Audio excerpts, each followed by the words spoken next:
Indignado ang pamilya ng Pilipinong sinentensyahang mabitay sa Qatar sa kawalan ng tugon umano ng gobyerno sa kanilang sulat na humihingi ng tulong noon pang 2012. Pilit daw pinaako sa kasalanang hindi niya ginawa ang kanilang kaanak.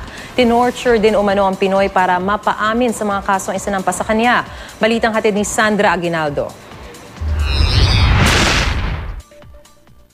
Ito ang sulat na pinadala umano kay Pangulong Aquino ng pamilya ng Pilipinong nahatulan ng kamatayan sa kasong espionage sa Qatar. Sa sulat na may petsang June 15, 2012, humingi ng tulong sa Pangulo ang tatlong anak ng Pinoy para sa kanilang ama na anilay nagdurusa sa maling paratang na espiya ito ng Pilipinas sa Qatar.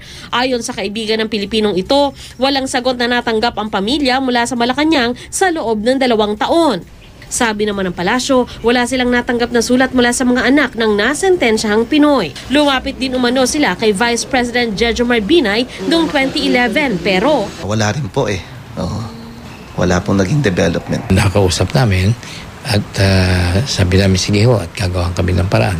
Ang ating embassy hindi naman nagpabaya. Gawain naman talaga nila yun.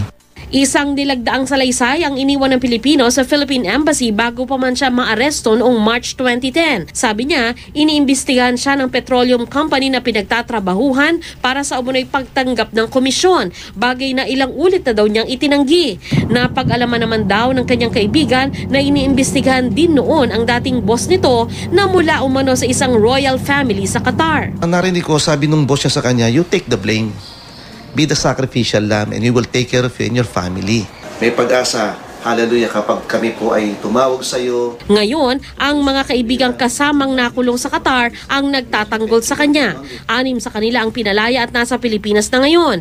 Mahigpit man daw ang kapit nila sa Diyos, hindi madaling kalimutan ang hindi raw makataong pagtrato sa kanila sa kulungan sa Qatar. Ito po ang nangyari, ito naging bunga. Na kung saan sa tuwing may mga pagkakataon po bumabagsak po ako sa loob ng kulungan ko dahil sa sobrang pagod. Lahat sila nataranta. Dahil ako po kahit ako wala na akong malay. Ilalagay nila yung posas ko sa likod, then i-squat nila ako. Sisipain nila ako, sasampalin ka, pinaglaruan nila ako, kinagawa lang ng aso rin damit ko, pinausukan ka, tadyakan ka, then they want you to follow them, act like a kangaroo, act like a dog. Sandra Aguinaldo, GMA News.